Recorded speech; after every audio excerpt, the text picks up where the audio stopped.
सभी देशवासियों को कोटि कोटि प्रणाम, नमस्कार। प्रिय बंधुओं, आज मैं डॉक्टर अशोक कुमार कुशवाहा आप सबको सादर नमन करते हुए एक महत्वपूर्ण संदेश देना चाहता हूँ, जो शायद हर मनुष्य के लिए बहुत ही जरूरी होगा।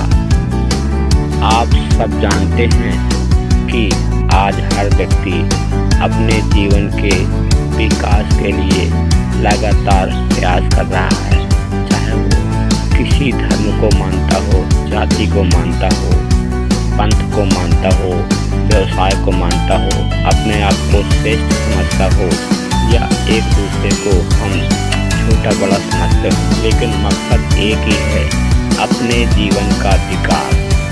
लेकिन उसका दूसरा पहलू ये है कि ये पूरा ब्रह्मांड एक ऊर्जा का स्रोत है। हम उसी ऊर्जा के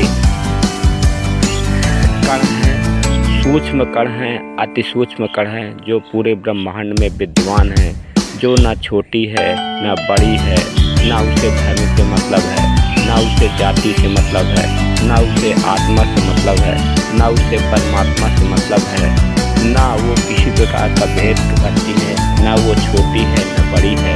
हम सब उसी ऊर्जा के एक छोटे से बिंदु हैं और संसार में जितने भी जीव हैं वो सारी उसी ऊर्जा के स्रोत हैं।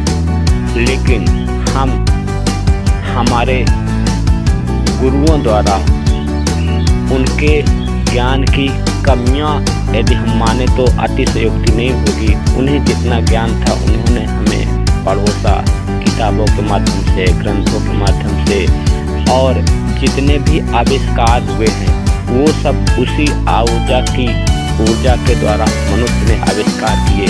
और मनुष्य का जितना भी आविष्कार किया हुआ चीज़ें हैं, आज उन्हें हम काल्पनिक दृष्टि से ना देख के कृत्रिम दृष्टि से देखना चाहिए, क्योंकि मनुष्य ने जितने भी चीज़ें बनाई हैं उन सब की ज़रूरत मनुष्य को है और मनुष्य ने ही बनाई है। इसके अलावा ब्रह्मांड में उनका कोई अस्तित्व नहीं है, क्योंकि ब्रह्मांड अरबों खरबों साल से लगातार परिवर्तित हो रहा है, पर सेकंड परिवर्तित हो रहा है, पर माइक्रो सेकंड परिवर्तित हो रहा है। ये सब हम देखते हैं कि दिन कैसे होते हैं, रात कैसे होती है, बरसात कैसे होती है, ठंडी कैसे होती है, गर्मी कैसे होती है, और लगातार हम भी उसी ब्रह्मांड के साथ परिवर्तन हो रहे हैं।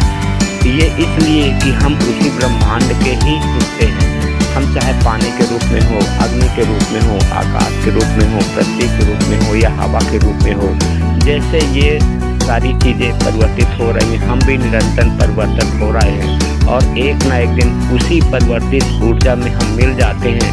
पुनः हमारा उसी ऊर्जा का परिवर्तित रूप है हमारे लड़के, बच्चे और आने वाली सदियों से चली आ रही पीढ़ी दर पीढ़ी। लेकिन हम उलझे हुए हैं आत्मा में, परमात्मा में, मेरा में, तेरा में, मेरी संपत्ति, तेरी संपत्ति, और आपस में बीमार पड़ रहे हैं। अपने ना शरीर की जान है, ना ज्ञान है, ना अपने धन संपत्ति का ज्ञान है। जब अपने जीवन की ही ज्ञान नहीं है तो ये सारी धन संपत्ति हमेशा ही परिवर्तित होते होते चली जा रही है। आज किसी और की है, कल किसी और की है, परसों किसी और की रहेगी।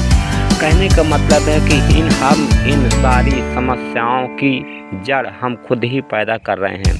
यदि हम इन समस्याओं से छुटकारा पाना चाहते हैं, सुखी होना चाहते हैं, शांत होना चाहते हैं, तो हम अपने आप को प्रकृति से जोड़ ले। प्रकृति की जो भी संदेश है, प्रकृति के जो भी उपहार है, उनको उपहारों को अपने जीवन के उपहार से जोड़ के और प्रकृति के अनुसार हम चले। हम अपना भोजन, दिनचर्या सभी प्रकृति के अनुसार से चलने लगेंगे तो हमारा जीवन धन्य हो जाएगा। हमें अपार सुख और शांति मिलेगी। पैसा, धन, संपत्ति, सम्मान, ये सब मनुष्य की कृत्रिम भूख है, ना कि प्रकृति की। प्रकृति को किसी प्रकार से कोई भेदभाव नहीं है। पूरे विश्व के सभी जीवधारियों से कोई भेदभाव नहीं है, न उससे कोई दुश्मनी है। हम आपस में एक दूसरे से भेदभाव करके और हम दुश्मनी निकाल के हम सुख की उत्पत्ति करते हैं और सुख का हनन करते हैं। तो मैं चाहूँगा कि हम प्रकृति के रूप में जिएं, प्रकृति की सोच से जिएं, तभी हम इस पूरे विश्व को शांति दे सकते हैं, सुखी बना सकते हैं। इसके अलावा शायद विश्व के किसी भी व्यक्ति के पास कोई ऐसी विधि नहीं है जो सारे संसार को सुखी और कुशल बना सके। बहुत बहुत धन्यवाद। यदि मेरे वचनों में आप सब लोगों को किसी प्रकार से बुरा लगा हो तो मैं 1000 बार हाथ जोड़कर क्षमा प्रार्थी हूँ, और यदि अच्छा लगा हो तो मेरी इन बातों को अपने साथियों के साथ पहुँचा सकते हैं, इस चैनल को आगे बढ़ा सकते हैं, ताकि ब्रह्मांड का हर जीवधारी सुखी एवं समृद्धि की दिशा में चल पड़े। पुनः आप सबको कोटि कोटि नमस्कार एवं धन्यवाद। मैं डॉक्टर अशोक कुमार कुशवाहा जबलपुर से आप सभी का पुनः स्वागत वंदन अभिनंदन करता हूँ। जय जय